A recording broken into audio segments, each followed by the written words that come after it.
welcome to our 1 p.m. live.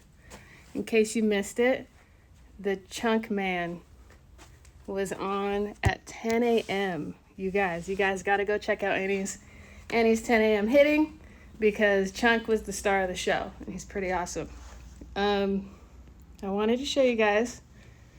We had a few questions about where my desk was, and we're going to come in here today. I hang out with a couple of the baseball guys. Don't mind their caution tape. It gets dangerous in here. Definitely. Just a little bit. Just a little bit. Things get thrown. But wanted to show you guys. All the senior love. All the senior love. Creepy twins. Great paintings. All the artwork. Fruit Loop rainbow. Hey, whatever it takes. Whatever it takes. What do you got for them today, Kellen? Well, I missed everybody yesterday. I took a day off. I feel honored, number one, to sit behind the desk of my boss. So thanks, Coach Shauna. I know we're trying to mix up the environment a little bit. And believe it or not, we have a competition going among all of us coaches as far as who can get the most viewership. So what I need from you today, right now, is text somebody in your softball world and tell them to tune in. I'll give you a second to do that. I want you to grab your phone. I know you all have lots of softball friends, okay, and family members. And go ahead and make that happen so I can win. Because let's be honest, we're all athletes and we're all competitive. Yesterday, and we'll continue this week with a few more lives from LA. But happy Tuesday, happy last day of March. It's kind of crazy. I'm sure you all feel like we do, where the days, who knows what day of the week it is. It's all kind of running together. But happy to be back, like I said. And specifically today, I'm excited about what I'm covering because it's a complicated, complex issue of recruiting. I volunteered myself because of my experience as a college coach. So 20 years, roughly. I'm not that old, yeah. Mostly at Division I, but my most recent stop was at Division III. So I've covered 2 different divisions over time, and I know the rules kind of are constantly changing. So today is a part 1 of 2 series where today's focus is about you all and helping you, the student athlete, through the process of recruiting. So it's going to be super interactive. You guys are kind of going to lead the way. I'd be happy to alleviate any stress by answering questions that you have that deal with recruiting. Fire away, people, once you get your friends on. We got a few people who said they told their friends. Thank you. Yes. Way to follow directions. I mean, who doesn't want to spend their afternoon with us? Lots of hearts, no questions yet. Okay.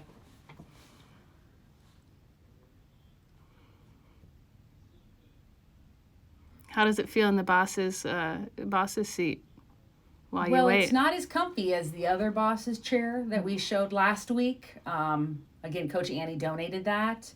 Recliner. It's like a lazy boy. That is comfy. Okay, we got some questions. You ready? Yep, absolutely. The first question is, what is the main thing coaches want in a player? A lot of these questions are not black and white, just like our game, right? So I can only speak for what I looked for and coaches that I worked under looked for, but that's not to say that other coaches look for the same thing. What I focus on as a head coach and as an assistant was obviously the higher level you're at, you have to be a talented, skillful player, right? Division I, top of the softball food chain, right? You have to be an athlete, a really strong athlete and skillful. But the other qualities that are equally, to me, important that a lot of times coaches don't want to mess with are what's your attitude, right? What kind of attitude do you bring on the field? And what kind of effort do you show? So I would say in that order. Other factors might be they need to fill the position that you're in. So I always say that there's an element of luck with recruiting, right? Do you play the position that that program needs? Good question. Keep firing away.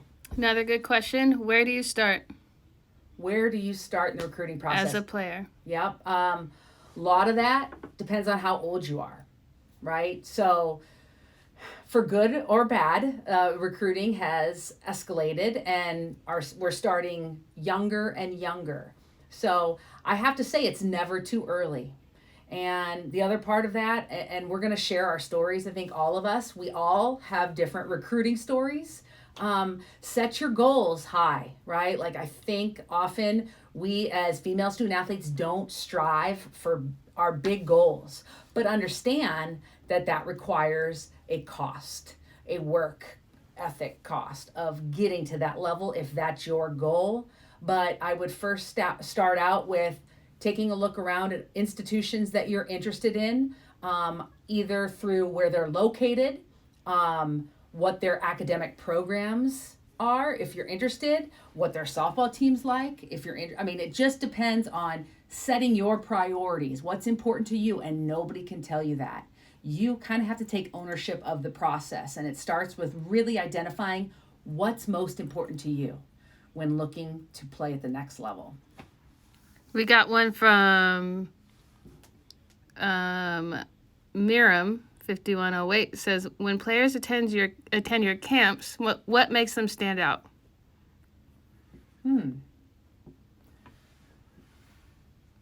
For me, again, I can only speak for myself. I want to surround myself with players who are hungry to learn and have a passion for the game.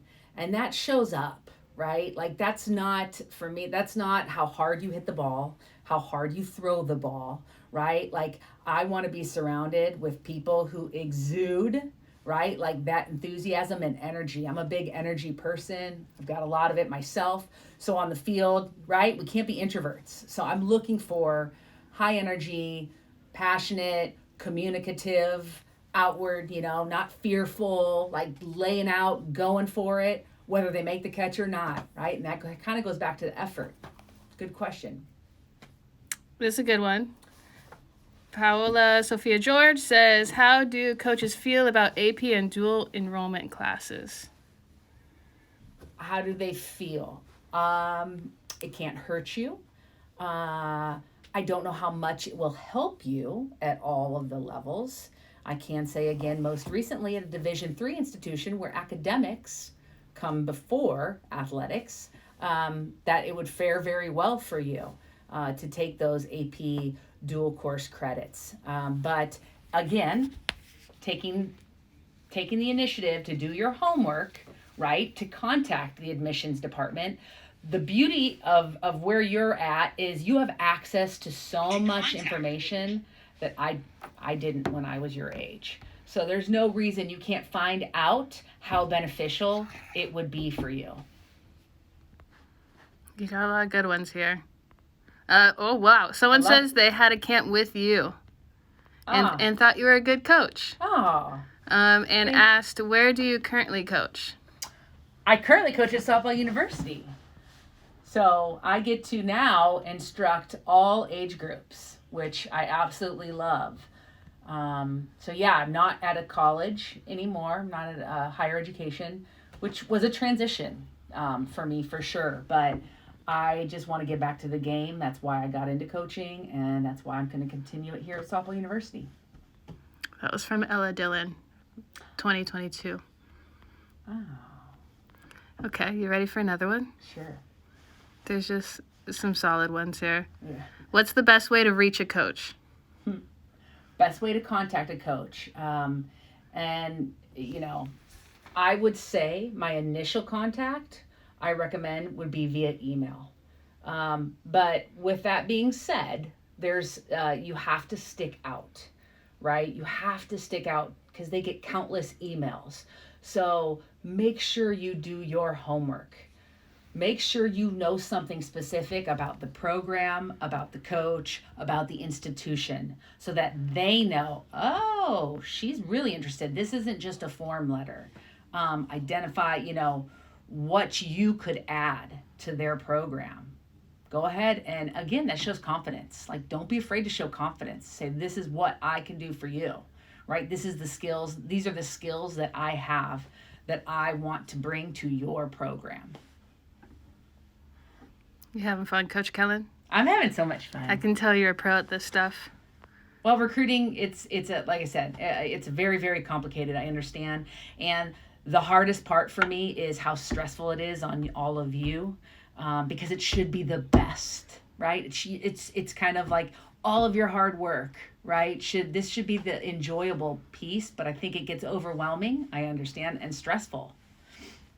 Okay, you ready for this one? Yeah. What do college coaches look for in a player's family?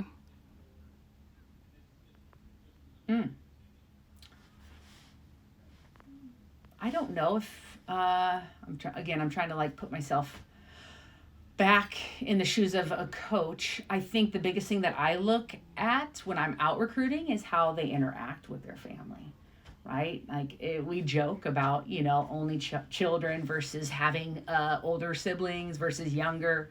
Nobody really puts a lot of weight on how big your family is or how small your family is. Most importantly, we watch as coaches how you interact with your family. Do you treat them? Do you talk to them respectfully? There are eyes everywhere. So just understand, that's a piece of the recruiting puzzle that when it comes to your family. We got a question that says, it's Lefty Lauren. She's back. What are some less obvious things that players don't know to avoid talking about when contacting coaches? Less obvious. That's a really good question. I'm trying to think about, obviously position, grad year, grades. I think the biggest thing for me is don't be afraid to try to establish a relationship with that coach, right? Like the coaches want to be surrounded by players that they like, that they enjoy.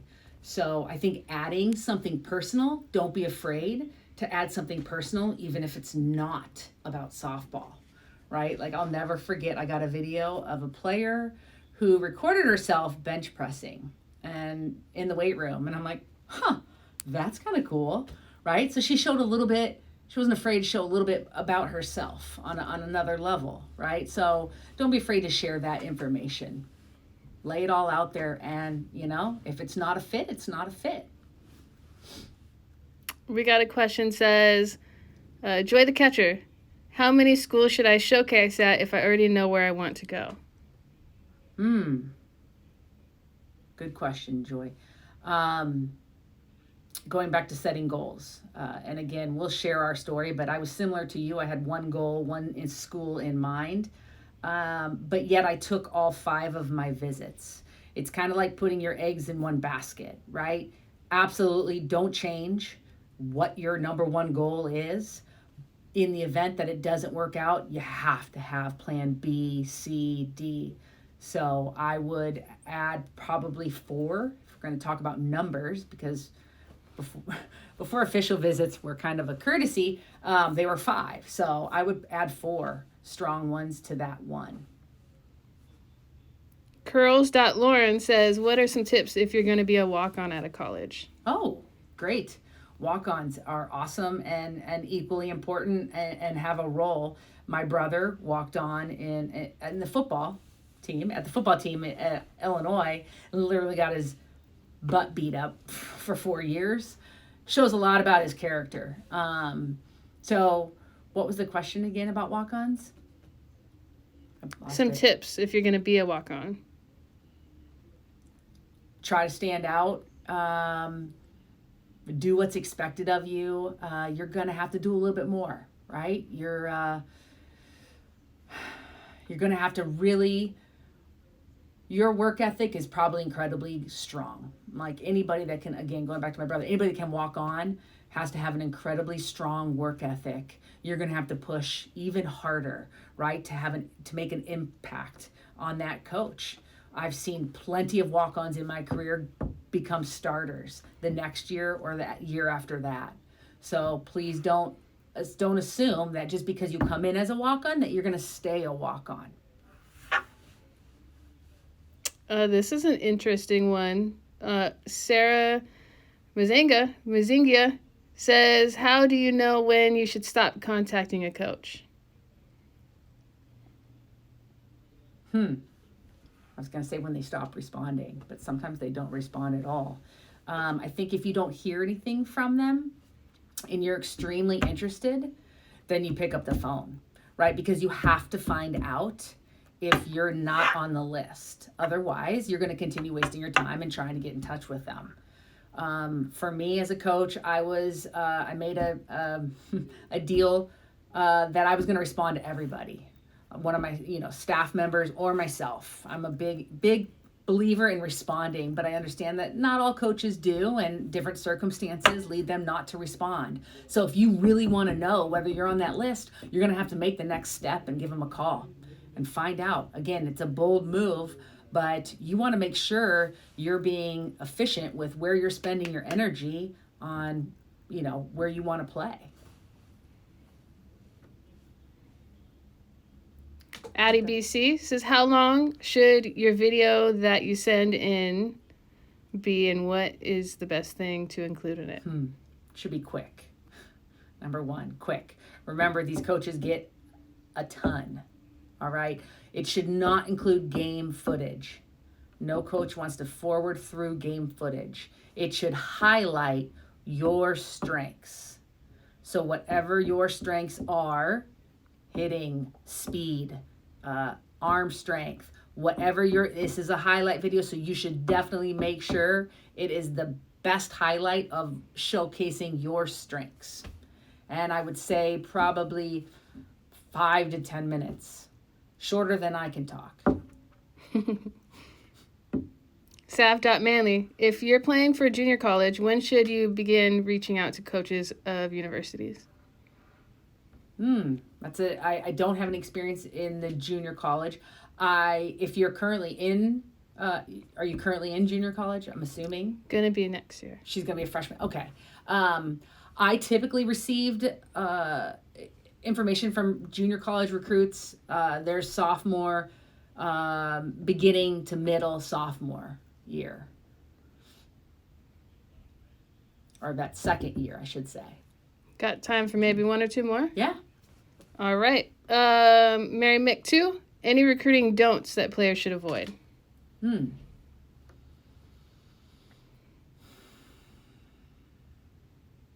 these are really good questions. I'm trying to think.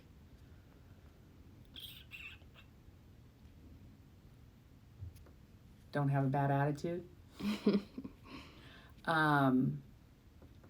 Don't limit yourself. Understand that there is an element of luck in recruiting. So just because you have a place you want to go to, it might not fit. Don't be afraid, right? Don't be afraid to go for whatever your goals are. But understanding that it might not work out.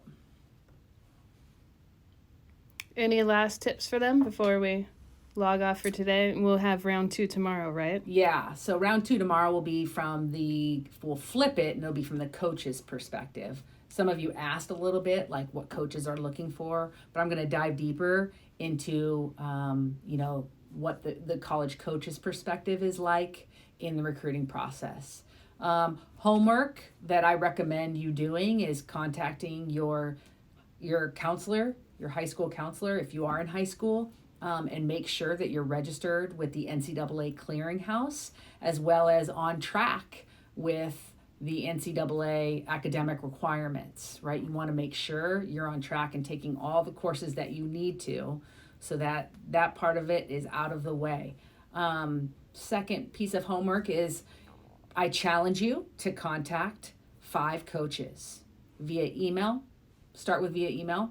If you haven't already established a relationship with them, but don't forget to include your, again, graduation year, your GPA, unweighted or weighted. I'm not sure how each institution's different with that. Your position, your club program, and then most importantly, something specific that you know about that program or institution and what you can offer them. Awesome. Well, thanks for getting your friends involved, and we will see you tomorrow. 10 o'clock, I believe, is in LA again, and 1 o'clock is back for another recruiting session at 1 o'clock here. Have a great day.